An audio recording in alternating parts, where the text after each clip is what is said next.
Kalau Anda punya kebutuhan pasca salat ingin berdoa, boleh. Apa dalilnya? Di Ibnu Majah itu nomor hadis 925. Nabi berikan doa standar. Allahumma inni as'aluka ilman nafi'a wa rizqan thayyiba wa amalan mutaqabbal. Minta ilmu, awas, yang bermanfaat, minta rizki yang berkah, dan mohon diterima amalannya. Ilmu bermanfaat, rizki berkah, diterima amalan. Tiba-tiba Anda punya permintaan spesifik, misalnya, Ustadz, saya seorang ibu sekarang sedang mengandung, pengen kandungannya itu Ustadz diberkahi oleh Allah, pengen lahirannya lancar, pengen normal, pengen baik. Apa doanya? Apakah boleh berdoa setelah itu? Boleh. Karena tadi doa yang disampaikan itu standar dari Nabi yang pokok, yang memberikan contoh. Maksudnya silahkan berdoa apa saja minta. Kalau nggak kepikiran doa, minta doa dengan yang standar ini. Itu maksudnya. Tidak harus terbatas dengan doa itu, tapi jadikan sebagai patokan doa. Setelah itu minta yang lain-lainnya. Paham? Baik. Nah, sekarang saya ingin ajarkan, ada isyarat dalam Al-Quran bagaimana supaya doa kita mau minta apapun selama baik menurut Allah itu akan cepat dikabulkan. Seperti apa mintanya? Tapi seringkali terjadi ada orang memohon, rasanya sulit kemudian untuk terkabul. Minta ini susah, minta ini lambat, minta ini sulit. Dan ini melanggar kaidah yang umum. Kaidah umumnya mengatakan setiap berdoa akan dikabulkan sepanjang itu baik bagi dirinya. Dan itu memang baik, tapi kenapa tidak masuk gitu? Misal kaidah standarnya di Al-Quran surah kedua Al-Baqarah ayat 186, paling kiri sebelah bawah. Wa idza sa'alaka 'ibadi 'anni fa inni qarib ujibu da'watad da'i idza da'an falyastajibu li wal yu'minu bi la'allahum yarshudun. Kata Allah, Muhammad SAW, sampaikan kepada umatmu, sampaikan kepada umatmu, jika kalian nanti ingin mencari Allah, kamu ditanya, ada yang ingin mencariku, mencari Allah, katakan padanya, nggak usah dicari, saya dekat.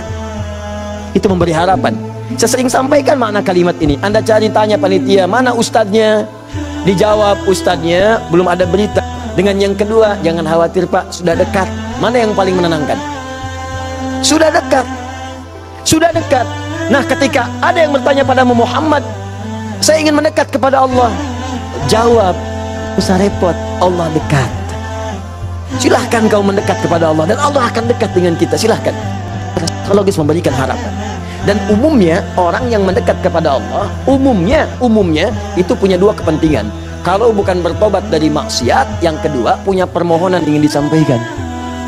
Makanya sebelum diungkapkan itu dijawab oleh Allah. Saya tahu paling hambaku kalau mau datang mau minta. Silahkan cek. Besok mau ujian, malam tahajud. Padahal kemarin enggak. Ya. Besok lamar pekerjaan, malamnya istighfar. Kemarin kemana aja John? Ya. Selalu seperti itu. Minta. Kata Allah.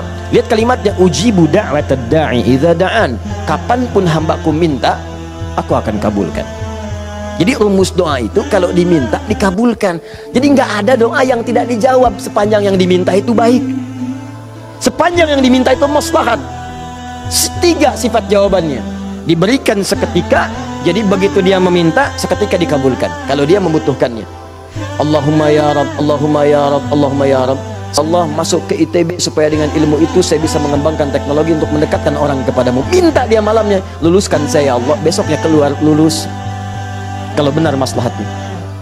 Ada yang kedua, ditunda itu sampai dia sanggup untuk menerimanya sebagai amanah kehidupannya. Tidak seketika dijawab, tapi nanti ketika dia sanggup baru diberikan. Karena kalau Allah berikan dalam hal tidak sanggup, tidak adil Allah. Karena Allah tidak memberikan ujian pada yang tidak sanggup. La yukallifullahu nafsan illa bisa. Jadi sekali lagi sering saya katakan, kalau Anda sedang diuji jangan mengeluh, karena Anda pun dipercaya oleh Allah. Allah yakin dengan Anda, kenapa Anda ragu? Jadi kalau Anda sekarang punya musibah, punya ujian, entah di rumah tangga ujiannya berat, entah di kantor misalnya ujiannya berat, entah dalam kehidupan, semuanya, semua orang tidak ada yang tidak punya ujian, semua diuji. Wala nabluwannakum bisyai, kata Allah, Quran surah kedua ayat 155. Semua yang hidup punya ujian. Dan sifat ujian itu tidak akan diberikan pada yang tidak sanggup. La yukallifullahu nafsan illa wus'aha. Kalau kamu nggak sanggup, saya nggak akan berikan, kata Allah. Jadi kalau ibu sedang punya ujian di rumah tangga, jangan mengeluh, Bu, seberat apapun, karena ibu itu sanggup. Allah percaya pada ibu. Kenapa ibu nggak yakin? Antum punya ujian di kantor, berat rasanya Ustadz, betul memang berat, tapi Anda yang sanggup. Kalau ujian itu diberikan pada Adi Hidayat nggak sanggup. Anda hebat kata Allah, kenapa Anda mengeluh? Ya Allah, kenapa saya? Ya Allah, ya emang kamu yang sanggup. Why me? Why not? Iya. Di semuanya itu ada ukurannya, nggak usah khawatir itu dengan itu semua. Ada takarannya. Ya, dan Allah itu punya sifat keadilan yang sangat luar biasa. Rizki adil, semua diberikan. Kadang-kadang itu nalar belum sanggup menalarnya. Yakin dulu iman, begitu iman hikmah datang. Kan dulu pernah saya sampaikan untuk analogi sederhana tentang cicak dan nyamuk. Masih ingat? Coba cicak, bagaimana beraktivitasnya? Merayap di mana? Dinding. Makanannya apa? Yang paling utama nyamuk. Nyamuk apa aktivitasnya? Terbang. Nyamuknya punya sayap, cicaknya tidak. Kan pernah saya sampaikan, kalau nyamuknya punya akal dan jenius, cicak jadi mainan. Cicak di dinding, dia dekat lampu. Cicak, ayo sini kalau berani. Alhamdulillah, hewan tidak diberi akal. Tapi bukan itu yang mau saya sampaikan. Keadilan Allah menjadikan cicak tetap mendapatkan makanan. Orang tua kita nggak punya banyak dalil, cuman fitrahnya memberikan kepada kita gambaran-gambaran kehidupan. Dikatakan oleh mereka cicak di diam-diam. Bayangkan, yang Allah tuntut cak merayap. Rayap aja. Mau diam-diam, mau biasa. Dicontohkan diam-diam aja merayap. Diam-diam merayap. Teruskan, datang seekor nyamuk. Ketika cicak merayap, datang seekor nyamuk. Bukan cicak yang mendatangi nyamuk, nyamuk yang mendatangi cicak. Siapa yang memberikan dorongan nyamuk datang ke cicak? Allah. Jadi kalau dia mengerjakan ikhtiar dari Allah, maka datanglah hasilnya. Cicak, kamu merayap aja. Begitu merayap, datang seekor nyamuk. Selanjutnya, silahkan ya, tangkap, selesai. Itu poin yang pertama. Jadi saya ingin berikan gambaran dalam kehidupan ada unsur keadilan yang diberikan oleh Allah Subhanahu wa Ta'ala. Jadi yang pertama tadi langsung diberikan, yang kedua ditunda dia saat sanggup menerimanya. Kalau nggak sanggup, nggak akan dikasih. Anda punya anak 5 tahun, ya, pengen minta hadiah pada Anda. Bobo, motor, pengen minta motor. Anak 5 tahun pengen minta motor betan, dibelikan nggak? Ya, Anda mampu. Tapi pada saat itu nanti nak ya, Bapak belikan motor yang hebat. Sekarang motor yang ini dulu, motor-motoran. Setelah itu dia siap 2 tahun, 3 tahun, 4 tahun, 10 tahun ke depan diberikanlah motor itu. Apa karena Anda tak mampu membeli? Tidak, karena dia belum siap. Anda minta sekarang, tiba-tiba 10 tahun kemudian Anda dapatkan. Cuman saat dapat Anda nggak sadar kalau itu tuh hasil doa Anda yang dulu. Itu kadang-kadang demikian. Anda pengen jadi dokter, ujungnya kan dokter, masuknya pengen ke UI, tiba-tiba keterimanya di Undip misalnya, tapi kan jadi dokter juga. Anda pengen proyek yang besar, dikerjakan sekarang, nggak dapat, doa belum terkabulkan, tiba-tiba 10 tahun kemudian dapat proyek yang besar yang nilainya ternyata diakumulasikan 10 tahun ke belakang. Itu doa Anda. Kalau pengen bukti lebih dalam, betapa banyak orang tua yang berdoa sejak anaknya masih dalam kandungan, pengen ini, pengen itu, dikabulkan setelah anaknya 20 tahun dia keluar dari kandungannya. Itu kan hasilnya. Makanya ketika anak sukses, kata Al-Quran surah ke-46 ayat ke-15, ada isyarat di sana. Kalau Anda sukses, jangan menilai dulu kesuksesan itu adalah hak Anda, kewajiban Anda, atau atas jasa Anda. Barangkali Anda cuma 30%, 70%-nya ibu yang dulu pernah menangis di keheningan malam. Ya Allah, jadikan anak saya seorang insinyur, ya Allah. Ya Allah, jadikan anak saya, ya Allah, orang yang saleh. Ya Allah, jadikan anak saya si fulan. Bapak Anda yang dulu cuma makan singkong, datangnya ke sawah, kemudian kerjakan segala rupa, ya Allah, jadikan anak saya lebih hebat dibandingkan saya. Puluhan tahun yang lalu mereka bermohon kepada Allah, doanya terkabul ke puluhan tahun kemudian. Makanya ketika Anda berhasil, kata Al-Quran, jangan dulu merasa bangga, karena boleh jadi jasa terbesarnya jasa orang tua dulu. Makanya Ismail, perhatikan baik-baik, Ismail yang mendapatkan air zam-zamnya, lihat, bergerak kakinya, gerak, keluar. Tapi Anda jangan lupa, ketika Ismail kehausan, ibunya mencari air, disimpan Ismail, dia bergerak tangan kakinya. Karena kalau anak itu sudah mulai haus baik, pasti tangan kaki itu bergerak. Tapi air nggak keluar. Kapan air keluar? Setelah Sayyidah Hajar bolak-balik, Safa Marwah bermohon kepada Allah, positif, berdoa, minta. Ketika kemudian bagian yang terakhir ketujuh itu berada kemudian di Marwah, tiba-tiba mendengar satu percikan air keluar. Kapan air keluar? Karena jejak kaki Ismail yang menendang kemudian ke arah pasir itu, malaikat mengepakkan sayapnya, keluarlah. Kata ibunya, zam, zam, zam, zam. Zam itu artinya kumpul jangan berhenti, kumpul jangan berhenti, kumpul jangan berhenti. Kalau kumpul saja mungkin berhenti, ijma, ijma, ijma, tahadda, tahadda, tahadda. Ini zam, zam, zam, zam, zam. Kumpul jangan berhenti, kumpul jangan berhenti. Sampai sekarang air itu selalu berkumpul, tidak pernah berhenti. Dikenallah dengan air zam-zam. Orang kebanyakan cuma minum zam-zamnya, tapi tidak pernah mendalami kisahnya. Di situ ada bakti orang tua, di situ ada sayang kepada ibu, di situ ada cinta kepada orang tua, dan sangat luar biasa. Poin ketiga, kadang-kadang meminta sesuatu yang A diberikan B oleh Allah. Karena boleh jadi, maaf, yang dimintakan itu tidak ada maslahat untuk kita. Dalilnya Quran surah kedua ayat 216, paling kiri sebelah atas. Kutiba alaikumul qitalu wa huwa kurhul lakum. Diwajibkan bagi kalian berjihad, berperang dalam konteks perang, medan perang. Tapi ada juga konteks umum dengan rumus tafsir, al-ibratu bi umumil lafzi la bi khususis sababi. Kalau ada lafaz dalam Al-Qur'an jangan dikhususkan pada sebabnya, sepanjang konteksnya umum. Perang terbesar, perang melawan perasaan kita. Perang melawan hawa nafsu. Perang melawan negative thinking, kadang-kadang negatif kepada Allah. Kenapa saya ya Allah? Kenapa ini enggak berakhir ya Allah? Kata Allah, "Hei, asa an takrahu syai'an fa huwa khairul lakum." Boleh jadi kamu enggak suka, tapi ini yang terbaik buat kamu. Kamu kan enggak tahu kapan wafat. Bukankah kalau saya belum kabulkan kamu rajin tahajud, kamu rajin puasa, kamu rajin baca Al-Quran, kamu kemana aja selama ini? Mau wafat masih sibuk dunia. Saya pengen yang terbaik untukku sampai pulang ke akhirat. Dipaksa untuk mendapatkan itu. Kadang-kadang kamu pengen yang ini dunia, ini nggak bagus. Kamu pengen direktur, kamu maksiat banyak nanti di sana. Cukup level manager saja. Wa asa an tuhibbu syai'an fa huwa syarrul lakum. Kadang-kadang yang ideal yang dipengenkan itu enggak bagus kata Allah. Kenapa? Wallahu ya'lamu wa antum la ta'lamun. Karena Allah tahu masa depan engkau tidak. Anda punya anak 5 tahun sakit, dia kata dokter jangan makan apel. Jeruk boleh enggak, Dok? Boleh. Maka anak itu merengek, "Mama, pengen apel, pengen apel." Kata mama, "Jangan, nak, enggak bagus." "Apel, apel." Dibelikanlah jeruk. "Ini kan jeruk, Mama." "Bukan, nak, ini jeruk rasa apel." Paham? Nah, jadi ini yang pertama, sifat doa itu kalau diminta pasti dikabulkan.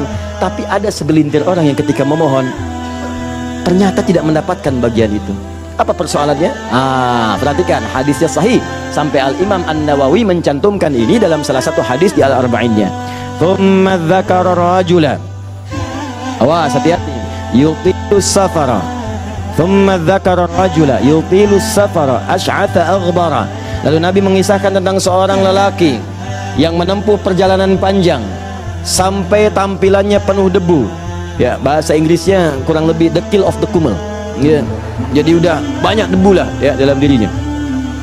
Awas ya, yamuddu yadaihi ilas sama, lalu mengangkat tangannya ke langit, mengangkat tangan. Nanti saya ajarkan fikih mengangkat tangan ya. Fayaqulu ya Rab, dan dia berkata ya Rab, ya Rab. Fokus sebentar. Orang ini kisahnya itu punya permohonan yang sangat berat ingin disampaikan. Penting permohonannya, sangat pengen dijawab. Lalu dia melihat cara doa cepat dikabulkan. Di antaranya ada 3. Ada 3. 1, doa dalam perjalanan. Perjalanannya perjalanan pada ketaatan, bukan maksiat. Awas, hati-hati, bukan perjalanan maksiat dan bukan jalan-jalan biasa. Awas, hati-hati. Kau mau kemana? Mau ke Hawaii? Titip doa ya. Doa orang safar kan dijawab. Tuh yang umrah, yang haji, kan? Ya, itu yang dimintakan. Mohon, minta.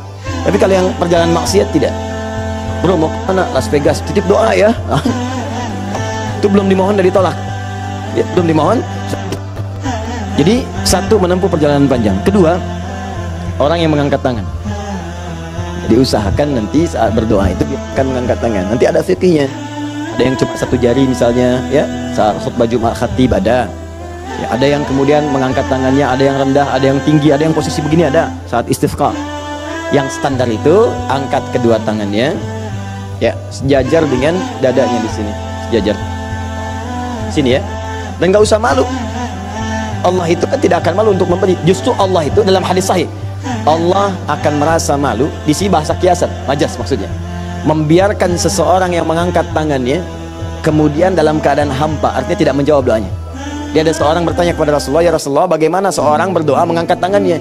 Kemudian Nabi mengatakan, "Bagaimana menurutmu kalau ada seseorang meminta kepadamu menengadahkan tangannya begini? Ustaz, tolong Ustaz, tolong Ustaz." Di depannya langsung begini.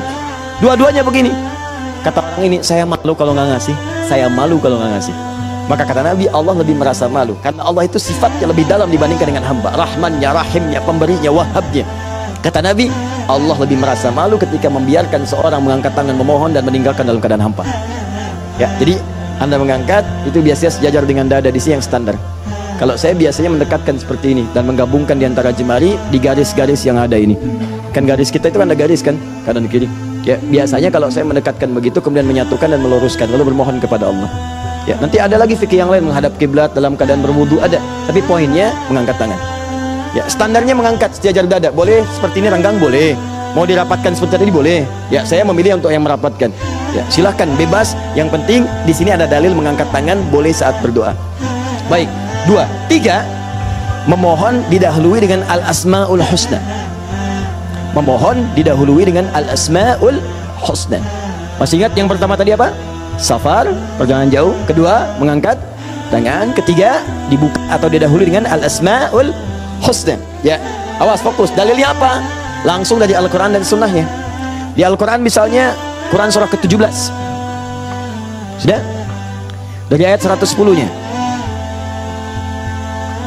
Ketika Allah sampaikan, Qul id'ullaha aw id'ur rahman ayyamma tad'u falahul asmaul husna. Ada? Paling kanan, agak sedikit ke tengah. Qul id'ullaha. Hei, kalau kamu punya kebutuhan panggil Allah. Panggil Allah. Bukan panggil dukun, bukan panggil paranormal, bukan panggil yang macam-macam. Panggil Allah, minta, karena Allah sudah janji. Allah sudah berjanji dalam kandungan kita di Quran surah ke-7 ayat 172. Wa idz akhadha rabbuka min bani adam min zuhurihim dzurriyyatahum wa ashhadahum ala anfusihim awas alastu bi rabbikum qalu bala syahidna.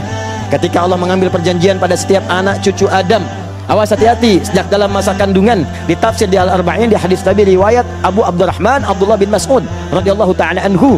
Awas nomor 4 posisinya di Al-Arba'in, paling kiri sebelah atas. Disampaikan inna ahadakum yujma'u fi batni ummi kata Nabi 40 yawman nutfah thumma yakunu 'alaqah thumma yakunu mithla dhalika mudghah thumma yursalu ilaihi al-malak awas fayanfukhu fihi ar-ruh wa yaktubu bi arba'in yu'maru bi katbi arba'in ya bi katbi rizqihi wa ajalihi as'idun huwa am syaqiyyun. Awas hati-hati, dalam usia 4 bulan ditiupkan nafasnya, awas masuk ruhnya, ditiupkan ruh, bernafas dia, ditetapkanlah 4 hal, terjadilah perjanjian pada saat itu. Perjanjian pertama, alastu bi rabbikum, apakah engkau berikrar mau menjadikan aku sebagai Rabb? Siap.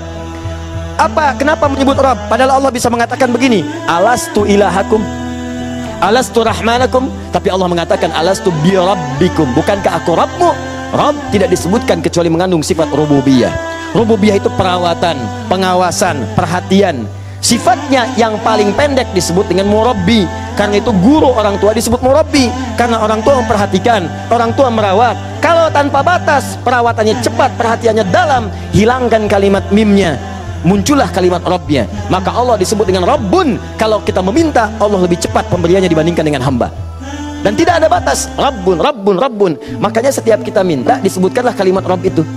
Silakan cek, setiap permintaan ada kalimat Rabbnya. Rabbana atina fid dunya hasanah wa fil akhirati hasanah wa qina adzabannar. Rabbana zalamna anfusana rabbighfirli wa liwalidayya la yukallifullahu nafsan illa laha ma wa 'alaiha mak. Rabbana la tu'akhidna in nasina aw akhtana.